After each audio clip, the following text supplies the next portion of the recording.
Please stay tuned for important disclosure information at the conclusion of this episode.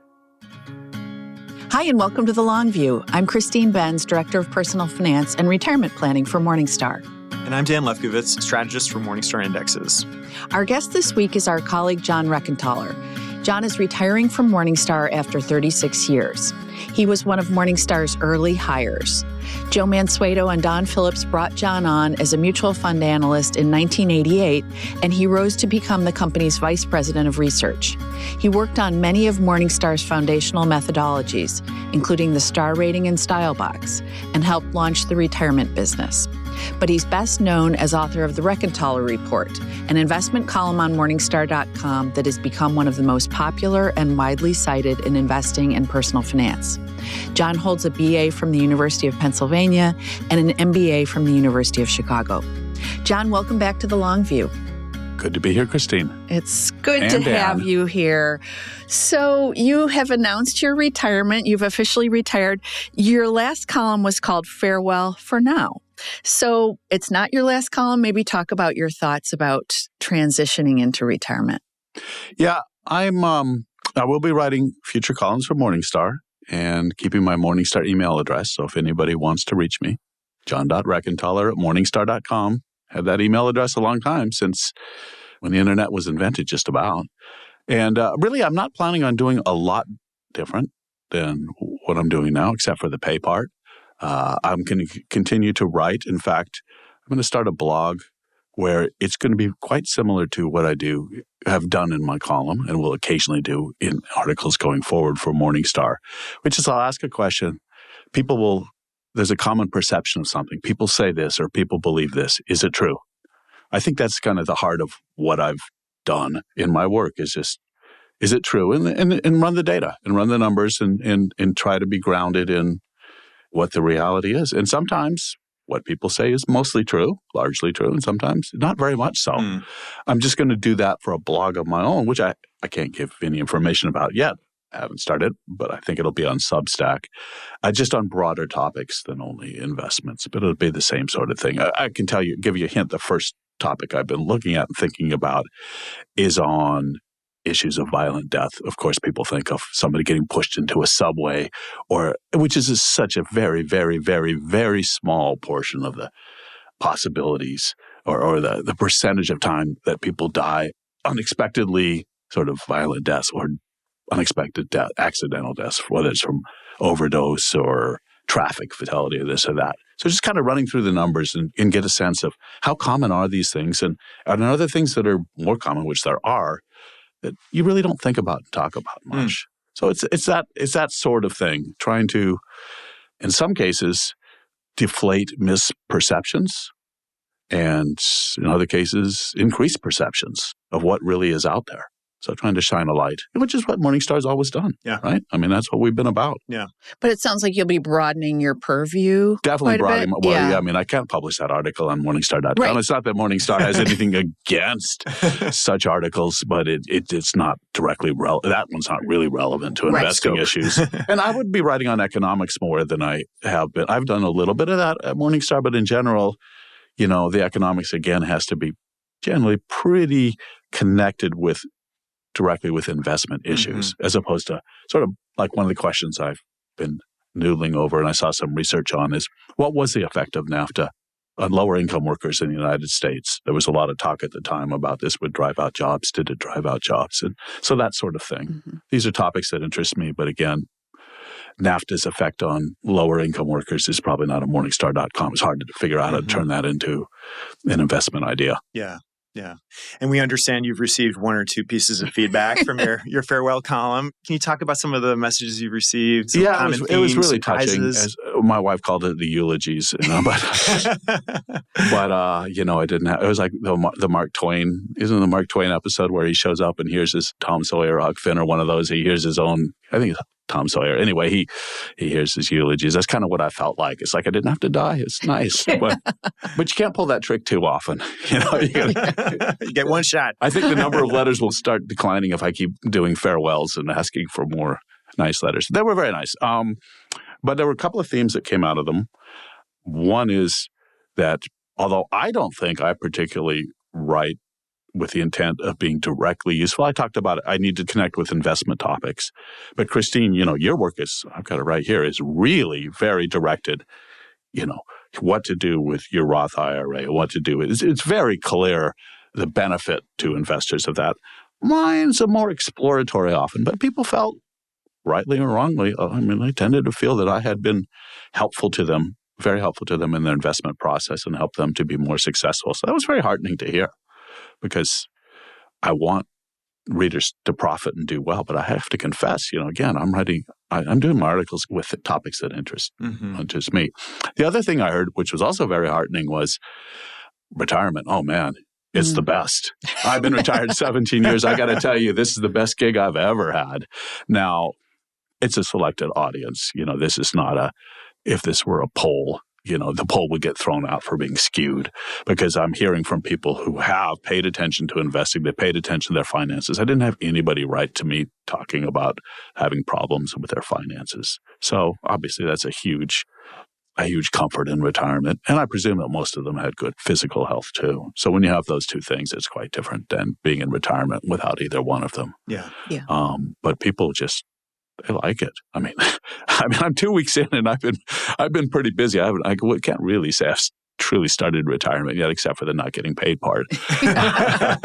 But and you heard from some financial advisors in addition to individuals? Yeah, one of the things that also I had always thought of my audience, I knew I have some advisors that I hear from with my article, but the vast majority were do-it-yourself investors. Well, like the Boglehead type crowd, if they're not necessarily Bogleheads, but similar sorts of people. But I heard from a lot of financial advisors. And I realized, again, talk about skewed samples. My normal sample, advisors are reading my material and probably yours, Christine, I'm sure, and others that we're doing, but they're busy. They've got practices to maintain and clients and so forth. So they're not necessarily dropping a note in the same way that a do-it-yourself investor, particularly retired one, might have a little more time to do. So yeah, about a quarter of the letters I got were from people in the business.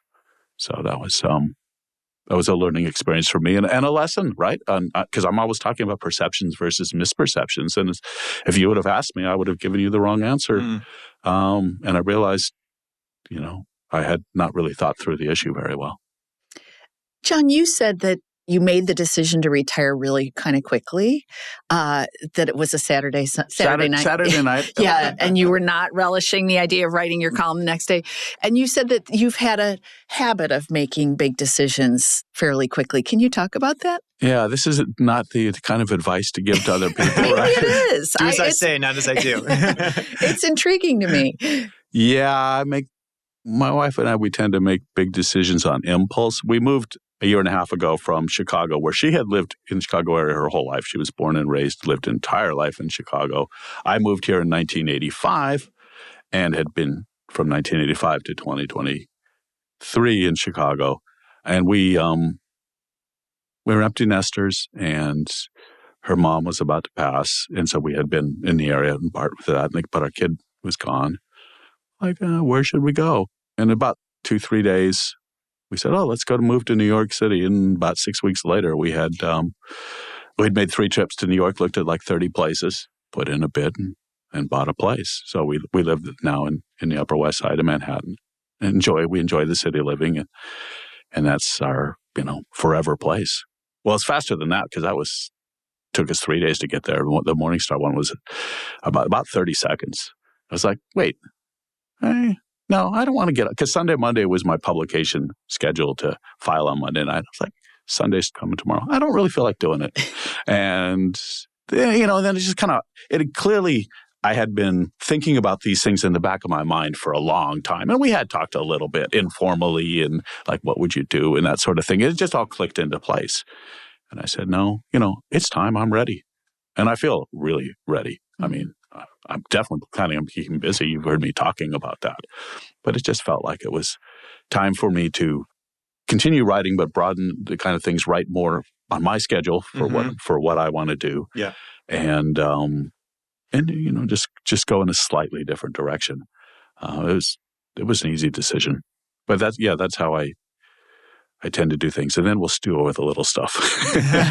Don't sweat the little stuff. Right. And we'll debate that for a long time. It sounds like you'll be doing things on your terms, which is what retirement's about. I can't say I've ever regretted these kinds of big decisions. I don't feel like if I spent more time on them, I'd get to a better place. But it's personal. Mm-hmm. Other people might want to map this all out. I've got, readers who are engineers, and I know how they work. They probably put a spreadsheet with pros and cons and a scoring system and all that kind of thing, and that's fine too. I'm more intuitive. Yeah. In terms of my work, I have a kind of an intuitive or a hypothesis, and I don't have any process for coming up with ideas for what I would write about. People send me ideas sometimes I love it.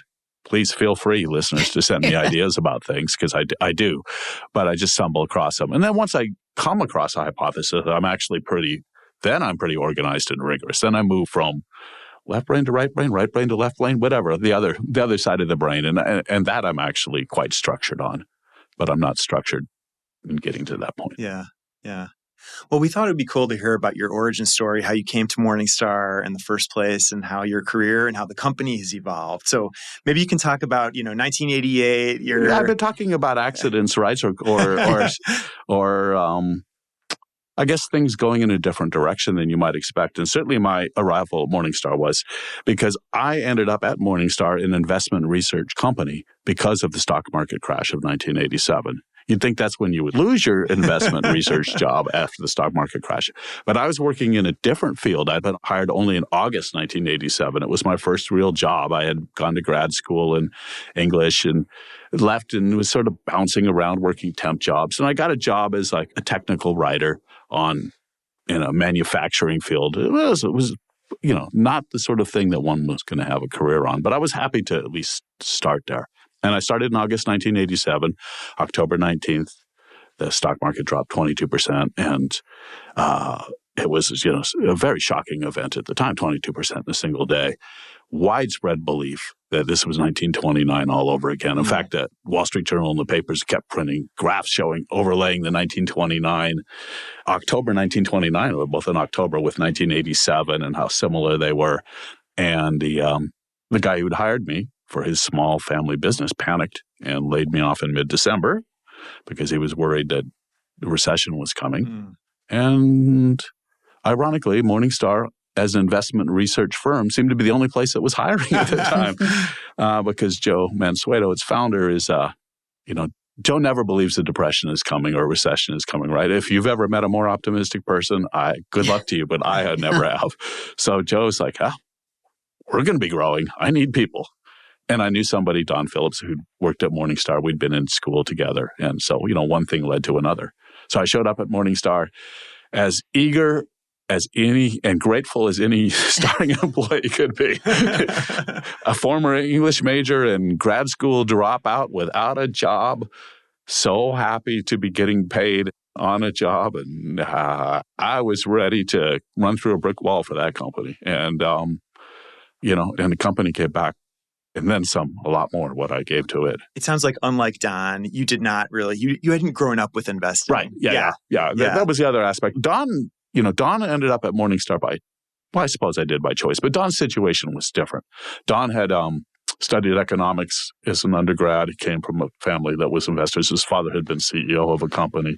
He had actually been, had a job offer from a major consulting firm for exactly double what Morningstar paid him.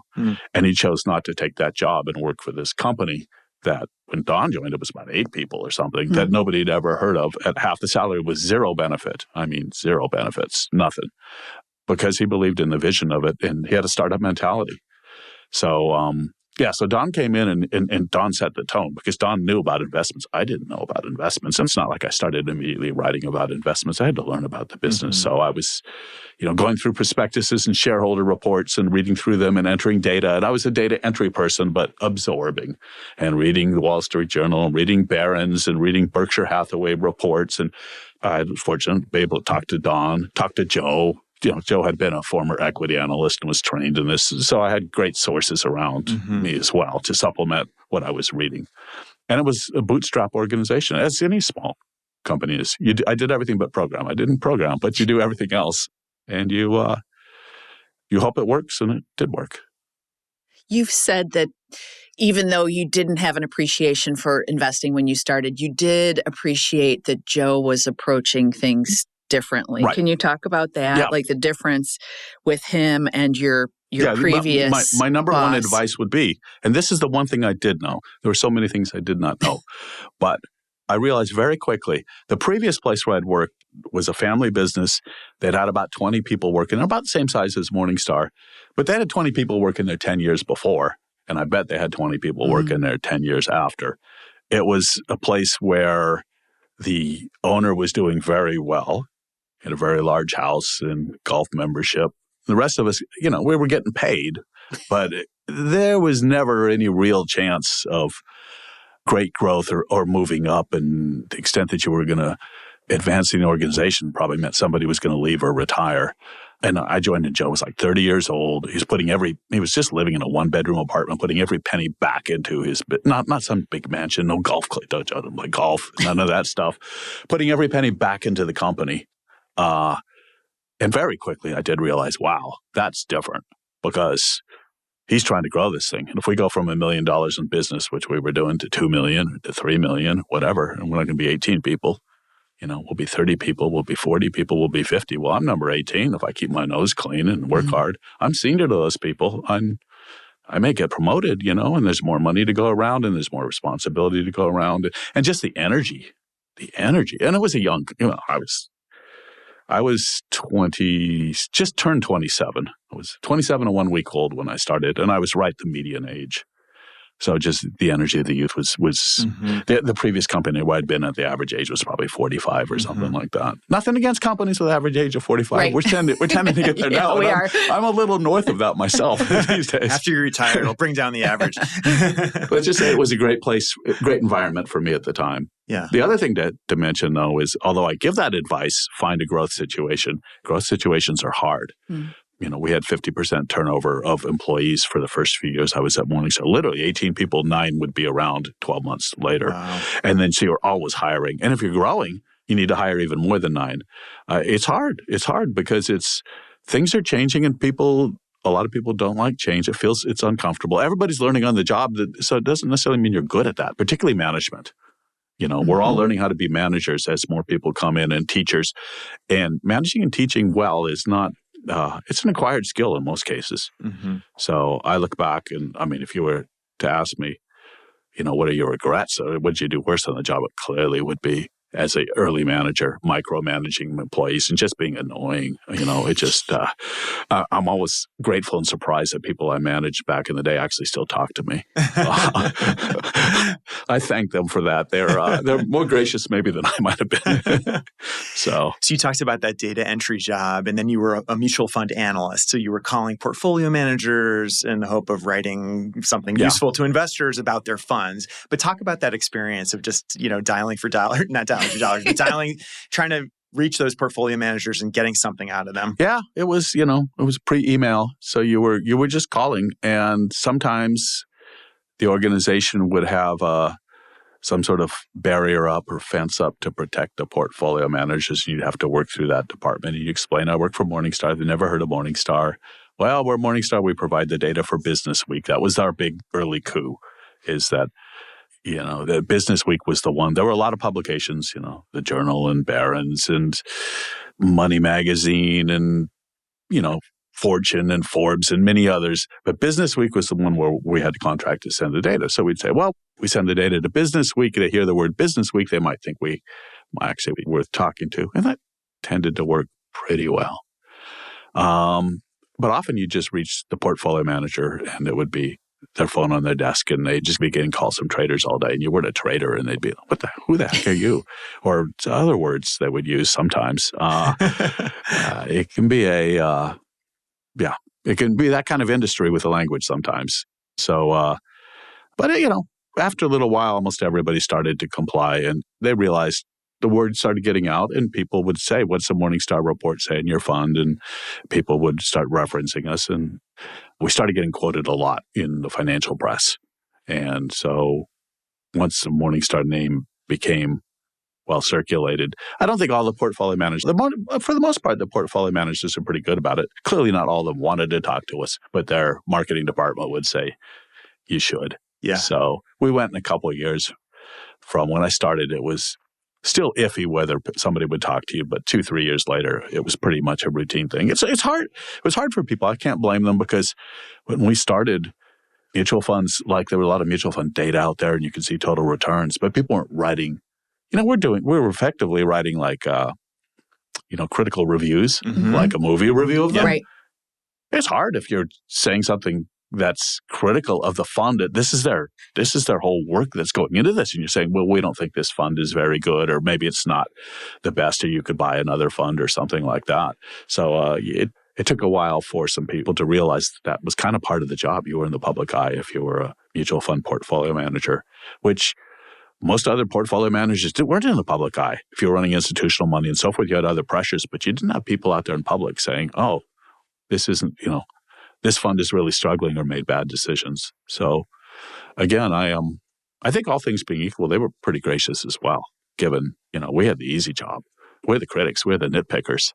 As, they had to create something. As someone once, told me, he said, it's a lot easier to criticize than it is to create. And they were the creators. Maybe you can talk about how the fund industry was situated when you started. There were a lot of funds cropping up, being introduced. Active management was the kind of the standard. That's right. And fees were much higher than they are today. But maybe you can set the stage for what the fund industry looked like when you started. The industry was quite different. Now it's a fully mature industry with giant Vanguard, BlackRock, State Street, Fidelity, a few giant names with a lot of index funds. And all the funds that sell these days are low cost. Back in the day, it was a lot more Wild West. I mean, I started in 1988. Really, the modern fund industry started in 1984, say. I mean, the industry had almost died during the 1970s because stock and bond returns were so bad. It was just the invention of the money market fund that really kept a lot of these. There was more money in money market funds than there were in the stock and bond funds for a while. But the stock market starting and bond market starting in 1982 started their 1980s rally, and money started to come into the industry in the mid-'80s, and it was just booming. So our timing was very good in terms of getting in there when the fund industry kicked off. But it was, a lot of companies throwing stuff against the wall trying to figure out what stuck. So a lot of gimmicky funds. I mean, we see that somewhat in the ETF marketplace today. Yeah. Right.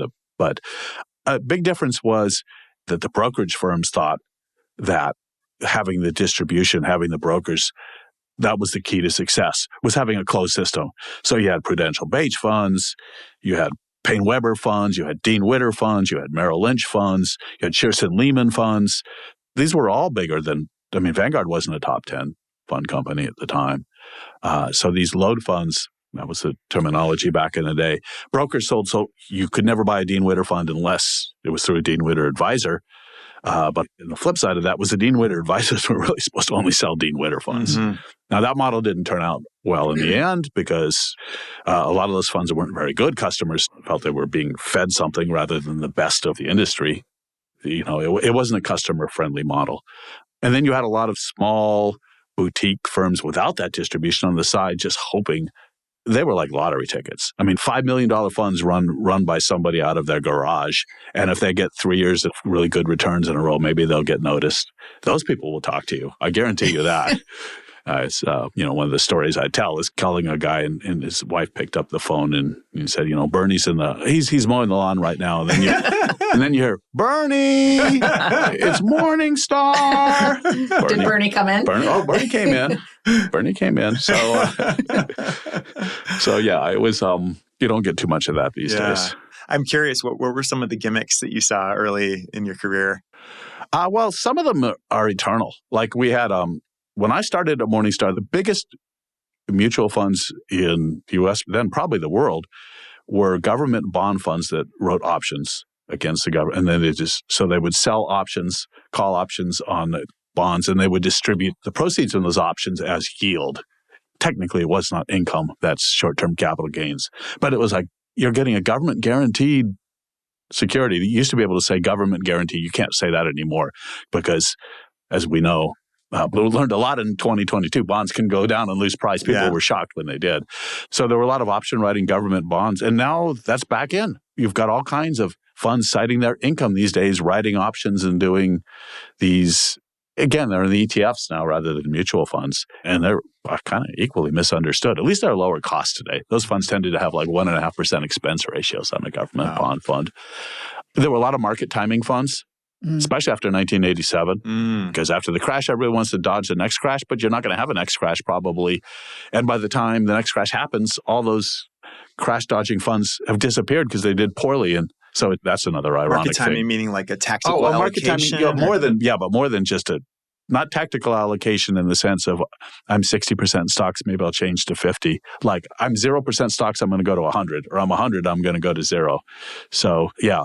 And funds that can dodge the crash, and then people publishing studies, these 5 or 7 funds managed to get out in October 1987 and dodge the crash. Yeah, they dodged the next 11 crashes that didn't exist.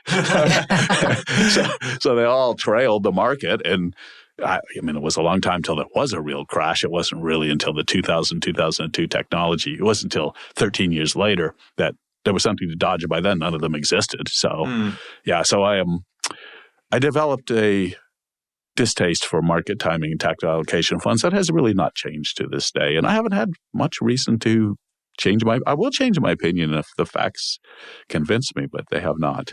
There were others. There was something called short-term multi-market income fund. How's that for a name? And they would buy high-yielding European currencies. This is before the euro. So they would buy like the Italian lira, or the Greek was a drachma currency. And they would sell the Deutschmark, sell the low yielding, and see that would give you a spread. And as long as the currencies were supposed to converge because there was an exchange rate mechanism that was going to create the euro, and it was they'd tell you why it was the perfect safe trade. And then it fell apart. The exchange rate mechanism didn't work, and actually the lower yielding currencies went the opposite direction and lost relative to the high yield. So the stuff that you were long on outperformed the stuff you were shorting, and then all of a sudden these things that were sold as cash alternatives lost like 8 or 10% in about 6 weeks, and everybody redeemed them and blah, blah, blah. So this is the history of complex funds that aren't well explained. And I knew that, this is early in my career. This is pretty complicated stuff, these short-term multi-market income funds with these long these currencies, short these currencies, exchange rate mechanism. And I knew that there was more possibility of danger than any of the portfolio managers would let on. But nobody really told me when I would interview the portfolio managers. And that was another lesson from me too. And I think it wasn't always just trying to deceive me. It's because they didn't see the possibilities either. They're people tend to, in the field that they're working in, they're believers. They were believers. And it was hard for them to confront the possibility that their beliefs might work in a different direction. So that also was a lot of early lessons about understanding psychology and understanding is most of the time when people are deceiving you, they're deceiving themselves as well. I mean, sometimes there are definitely people out there that are just out there to sell something, but it's not always. So if you want to be a good investment analyst or just an analyst in general, you need to understand how psychology plays into how people think about risks. Yeah. And, I always thought that the most valuable service that we do for people is to explain the risks in funds, because we can't predict the futures. But if we can show them the possibilities, what kinds of factors these funds might be susceptible for, what are the dangers? Yeah. In some cases, this fund doesn't face these particular dangers. I always felt my role was to let people, if they understand the possibilities and feel well informed, you're much less likely to make an emotional decision, make a more rational decision. I think that's our role. Yeah. I mean, maybe there's someone here who can predict where the markets are going, but I haven't been so good at that. Yeah. You also I've got a 50% track record. You also worked on some of Morningstar's foundational quantitative methodologies like the star rating and the style box, and you helped develop the category system for funds. Can you talk about kind of how that development went and evolved and sort of the philosophy behind it? It was fun because we were early. And when you're early, you don't have to worry too much about being better than somebody else. If, all you have to do is be better than what exists before. And if nothing exists before, hey, you're doing a great job almost no matter what you come up with. Like the Morningstar Style Box, for example, we were actually, when I say we, Don Phillips and I really worked on that together. We weren't the first, we were the second in that. The institutional consultants had already come up with something that a four-corner style box in the 1980s that they started to use to describe investments when they were talking about how portfolio managers invest. There was an appreciation starting about late 70s, 1980, that small companies and large companies could perform differently, and value stocks and growth stocks. And there started to be those distinctions made, like in the academic literature and such. So 1980s, it goes from the academic literature to the institutional consultants. And they had this four-corner, it was a fund, large growth, large value, small growth, small value.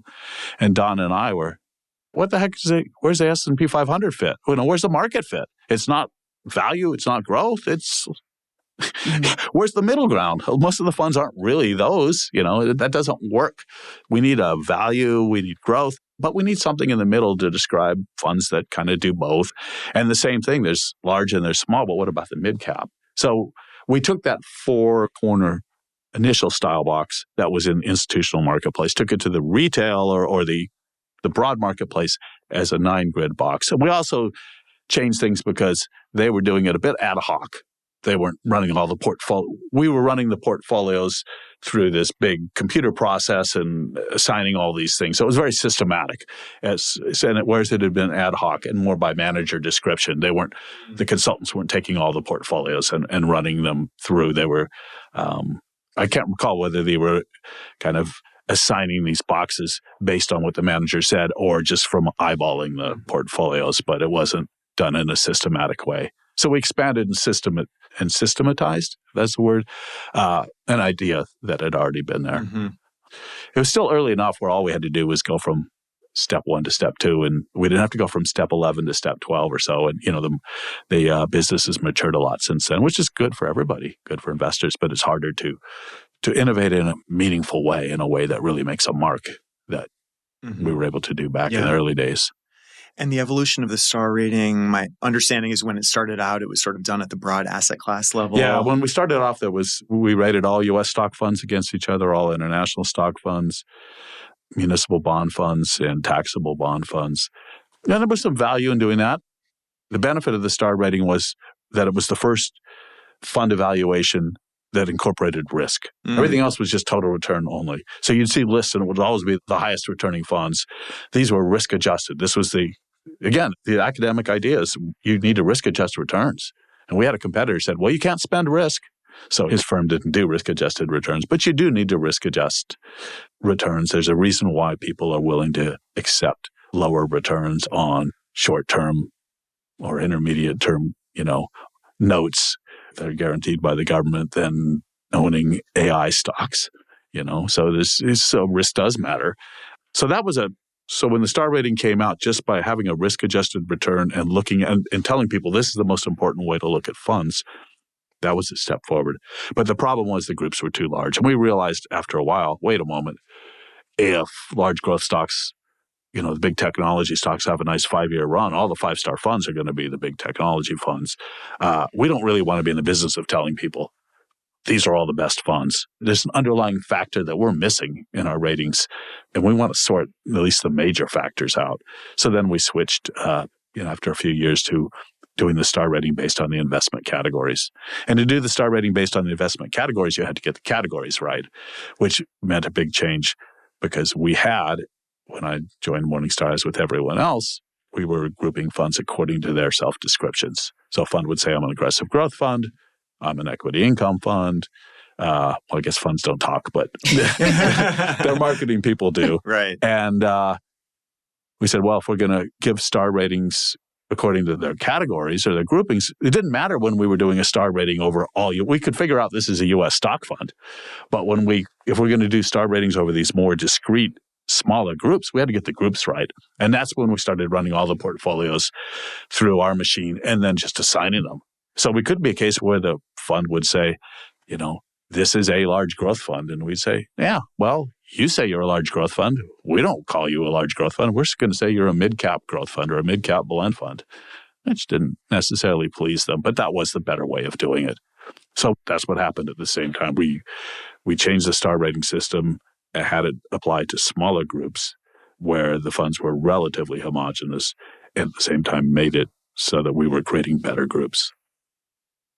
I wanted to ask about the growth of indexing, which is a phenomenon that you've certainly observed over your career. Oh, yes. So you made a prediction fairly early on about indexing's eventual success, or you said that indexing was going to be larger than people grasped at the time. Can you talk about that and what made you think that?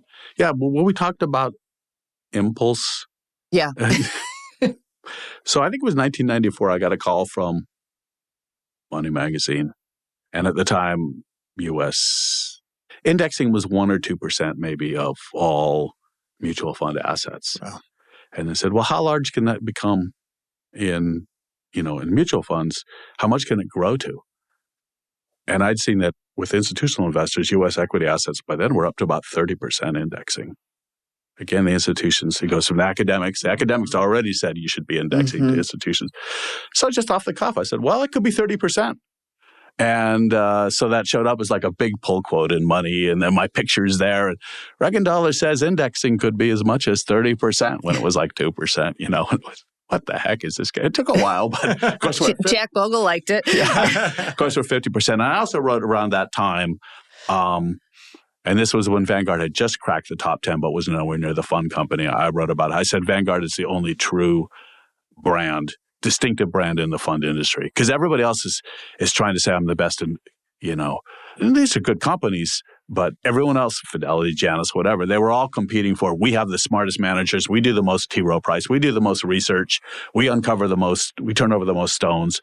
And Vanguard was the only company out there. Well, DFA was for financial advisors and so niche, but the general retail saying, no, we have that stuff, but we're about low cost, consistency, just the whole Jack Bogle indexing message. And it's just so distinctive. So I did predict there as well. It was right at that time. I didn't quite directly say Vanguard's going to become the largest fund company, but at least I hinted at it. But I shouldn't talk all, there's plenty of stuff that I did not. I have plenty, like the market timers, I have plenty of predictions that never did occur. But, that one I thought was the success of indexing seemed to me pretty clear. But the problem is a lot of people didn't see it because the vast majority of the fund industry, they viewed indexing as they didn't want to index. It was cannibalization. They'd put out funds that would charge a lot less. And so you had this huge amount of voices with a self-interest, which is again a combination of, and sometimes trying to deceive you and sometimes deceiving themselves about why indexing could not succeed or all the different environments or how it was overrated. And that turned out to be wrong. But it was a long time learning that lesson. I mean, all the way through 2008, they were saying, well, the next time a big crash happens, you'll see these fully invested index could hammer and the active managers will succeed. And in 2008, the stocks were down 35%, 37, whatever the market was. And the active funds pretty much matched the index. Yeah. It's not like the index dodged it, but they didn't do better. And that's when pretty much the public stopped believing. Of course, there are exceptions, but as a general principle. Yeah. At least I should rephrase that and say what they really started to believe in is whether you index or don't index, make sure it's cheap. Always have the costs working for you. Because as Jack Bogle himself said, when you talk about low-cost indexing, he's like, low cost is the most important part of that, not the indexing part. Vanguard has plenty of active. Yeah. High-cost indexing is not a good solution. Yeah. The topic of your last column was sort of the triumph of equities, or especially U.S. Triumph of the optimist. Triumph of the optimist, right. I didn't use that phrase, but yes. Despite these periodic crashes, including the one at the start of your career, the returns have just been phenomenal over the long term. And you kind of talked about why investing is not like gambling. Can you talk a little bit about that and where that... Well, sure. I think most people know that. In gambling, the odds are, this is pretty trivial stuff, but it's useful for people to remember this. And the people who really keep this in their head are the ones who are writing to me who've been successful. The house is with you when you're investing. Over time, equities, they make more money than inflation. I mean, the United States has been particularly successful, but you look at other countries, that's true. As long as the countries have relatively healthy economies and they don't, have complete political disaster and so forth, equities make money than inflation over time, meaning you're making money in real terms over time. So the longer you're in and the more money you have, likelier the better off that you'll be. And it's trite, but it's true. And people still get distracted, they get this, I can see, Bitcoin has done so well, and people are tempted to buy Bitcoin instead, and maybe they'll do better than with stocks. But Bitcoin there's no underlying economic, there's no cash associated with it, or not just Bitcoin, any crypto. They're never going to pay you cash. The only time you get a value out of that is if someone pays you more. Well, with stocks, it's different. I mean, if you look at Morningstar, when I started at the company, our free cash flow was zero because, Joe was running at break even, but doing $1 million in sales. And when the company went public, I don't know what it was. Maybe we're doing it's pretty much still break even, but maybe $5 million in free cash flow. Now the company's $600 million in annual free cash flow. I mean, that's not a mirage. Right? That's $600 million or so that it's just throwing off. And it's just an example. There's, that's just the one that's close to home. And I suppose I should put in my compliance thing. I'm not selling Morningstar stock or anything like that. You can add that. But, or Berkshire Hathaway, or just all these companies that these are real businesses and they grow their businesses. And if the managers were to choose to just distribute these monies as dividends, you could have a big fat yield. And there's fundamental reality to this. And that's, again, what I've tried to convey to people. Stocks are not gambling in the long term. I mean, there's no sure thing, but it's a sensible risk that you're taking with a high likelihood of a payoff. It's not just hoping you get lucky. It's really just hoping you don't get unlucky, because the normal treatment is you're going to do well. Now, that said, our CEO, Kunal, today was talking about looking into 2025, that it's the stock market has been feeling a little rich and giddy. And I do think it's a little giddy, So I felt a little bit when I was writing that farewell for now column, being optimistic. My timing might be slightly off in the short term. I'm a little nervous about what's happening. Kunal use the term animal spirits out there. There's a lot of happiness going on in the market. It's a risk-on kind of mindset. But that doesn't change the validity of my message, I believe, over the longer term. But if you lose money in 2025, I warned you right now, that might happen. So you're moving to cash. One of those market timing managers. No. But there are times on the margins of my portfolio where I have a little more cash, a little less, and this is a little more time. Just on the margins, though. Nobody can resist the temptation. At least I can't. But I certainly can resist the temptation to do anything more than a couple of % of the portfolio. I'm curious, John, we've worked on some retirement income research together. Are you planning to apply any of that to your own plan in retirement? I think about it. Our paper, we tend to come up with, last year we said 4% right. is a safe withdrawal, right? Is a safe withdrawal, right? And there are various assumptions that are in there, a 30-year time horizon, and it's an inflexible spending pattern, so you can improve that, as our paper shows, in various ways by being more flexible and so forth. But I tend to think of that 4% number, which we arrived at through calculations. So it wasn't just a rule. It happens to match up with the old rule right. of thumb, as something to try to stay under. And I'm definitely under that in terms of my spending pattern. So yes, I'm not using every lesson of the paper because it doesn't apply. It depends on personal circumstances Definitely. And so forth. Now, in my case, since I'm quite a bit under the 4%, if you look through a paper, it will show that's the highest number you should take out if you want to be able to have a high success rate or so forth. But if you're taking out a lower percentage, as I am, and it's under 3%, you can afford to own more equities than the portfolio that our paper tends to recommend. You can take on more risk in your portfolio because you're taking less money out right. during the downturns. So it does tie in with my strategy because I'm pretty equity heavy for somebody in my position. But I can afford to do so given my spending rates. Mm-hmm. Maybe we've got time for one more. I think for both Christine and me, you've always been a must-read. Who are must-reads for you? Who are the investment writers or writers outside of investing that you tend to come back to? That is a good question.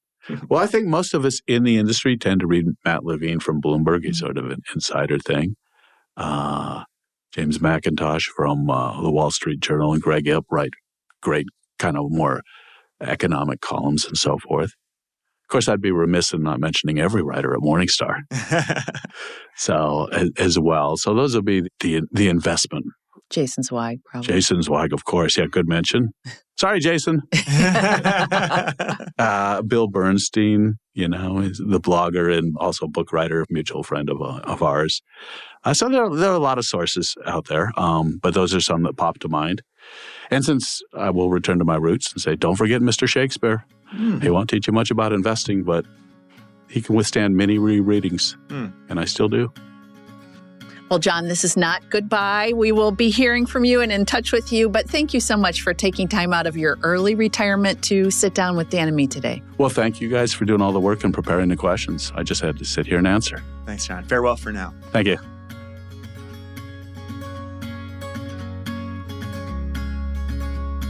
Thank you for joining us on The Long View. If you could, please take a moment to subscribe to and rate the podcast on Apple, Spotify, or wherever you get your podcasts. You can follow me on social media at Christine_Benz on X or at Christine Benz on LinkedIn. And at Dan Lefkowitz on LinkedIn. George Cassidy is our engineer for the podcast, and Carrie Gretschik produces the show notes each week. Finally, we'd love to get your feedback. If you have a comment or a guest idea, please email us at thelongview@morningstar.com. Until next time, thanks for joining us. This recording is for informational purposes only and should not be considered investment advice. Opinions expressed are as of the date of recording and are subject to change without notice. The views and opinions of guests on this program are not necessarily those of Morningstar, Inc. and its affiliates, which together we refer to as Morningstar. Morningstar is not affiliated with guests or their business affiliates unless otherwise stated. Morningstar does not guarantee the accuracy or the completeness of the data presented herein. This recording is for informational purposes only, and the information, data, analysis, or opinion it includes or their use should not be considered investment or tax advice, and therefore is not an offer to buy or sell a security. Morningstar shall not be responsible for any trading decisions, damages, or other losses resulting from or related to the information, data, analyses, or opinions or their use. Past performance is not a guarantee of future results. All investments are subject to investment risk, including possible loss of principal. Individuals should seriously consider if an investment is suitable for them by referencing their own financial position, investment objectives, and risk profile before making any investment decision. Please consult a tax and/or financial professional for advice specific to your individual circumstances.